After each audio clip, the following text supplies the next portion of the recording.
Wu was on a video conference as two outraged men stared with a trace of bitterness she had experienced one too many times in her long career. Neither man, the mayor of San Francisco and the police commissioner, liked what she just demanded. "I don't care what it takes. I want all access on and off that island to be locked down tighter than Fort Knox," Dr. Wu said. Just an hour ago, she watched as all those people who had contact with Chelsea Trader suddenly and very violently became something else entirely. Their bodies mutating rapidly as their minds became feral and their actions hostile. It was unlike anything she had ever seen before, as some animalistic desire took root, turning ordinary men into vicious monsters. To spread the virus through physical contact. It must be its goal, like a zombie, she had thought at the time. She would have laughed at how ridiculous the notion was if she hadn't seen it with her own two eyes. But then came word that something similar happened on Treasure Island, in a hospital where she learned Chelsea Trader worked. "Are you crazy? I just sent 36 officers to that hospital 20 minutes ago! I can't close the island and leave those men there to deal with whatever the hell is happening on their own," Commissioner Rowe said. "And I agree, Doctor.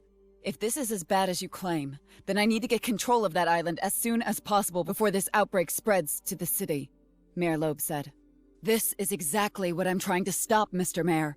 Nevertheless, as authorized by the President of the United States, the CERC has full authority to do as we need to control this crisis," Wu said bluntly.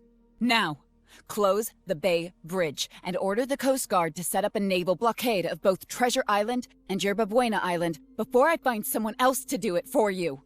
Am I understood?" Wu demanded. Both men were silent for a long while. "I don't like it, and I will have to talk to the governor, Dr. Wu. But for the time being, I will do as you ask," Mayor Loeb said. "Mr. Mayor! My men will be trapped on that island fighting something we don't have a fucking clue what it is!" the police commissioner said. "That's why I can't risk the lives of 8 million people. Do what Dr. Wu has asked. Do try to understand, both of you. I will do everything in my agency's power to end this crisis as quickly as I can. The effort will go a lot smoother now and in the future, if I can trust that I have your full support." "You do, Doctor," Commissioner Rowe finally agreed. "Protecting the people of San Francisco is my only priority, Doctor. Do whatever you need to ensure this outbreak doesn't spread," Mayor Loeb said. Dr. Wu sighed heavily as she ended the call. "One crisis of egos averted. Sadly, there are always other fish who think they are sharks," Wu thought to herself. "Pilot, what is the ETA of my strike team?" Wu asked. "Their transport is 5 minutes out, Doctor," the pilot said. Dr. Wu looked out the window of her helicopter as it passed just outside the Coast Guard perimeter set up around Treasure Island. She could not see anything too alarming at this time. Police lights did flash all over the island as public traffic was beginning to back up. She knew for the time, law and order would be maintained. However, if what she feared came true, it would not be long before the virus spread among the population. Those not infected would do everything in their power to get off the island.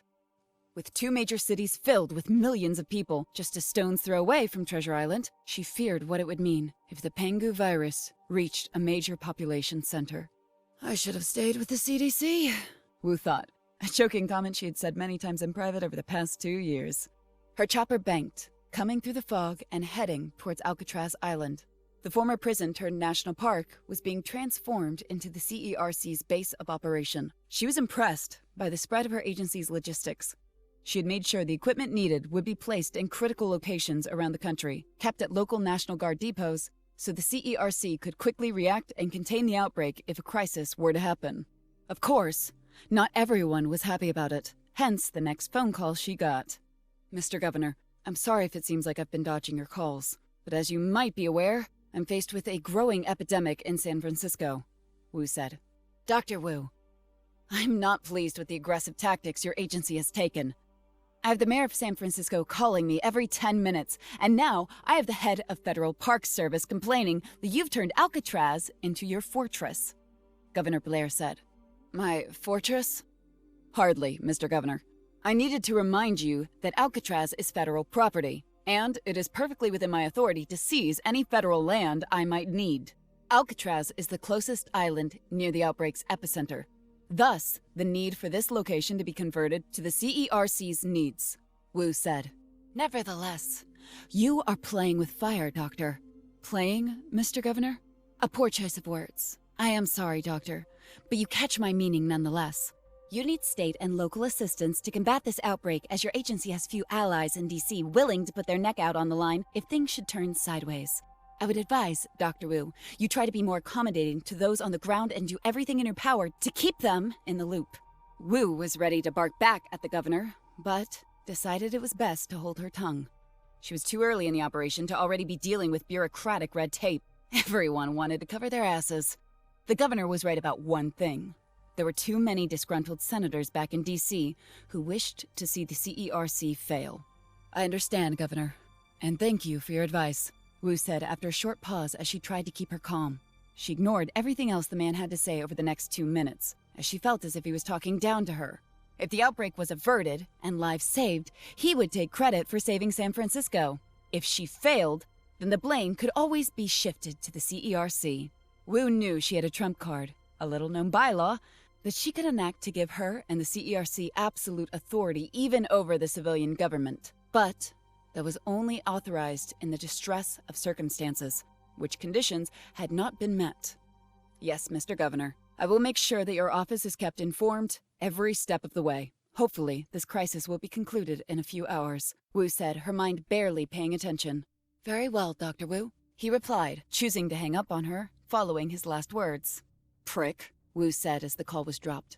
Dr. Wu, the strike team has landed, the pilot said. Very good. Send me down in the courtyard. Roger that.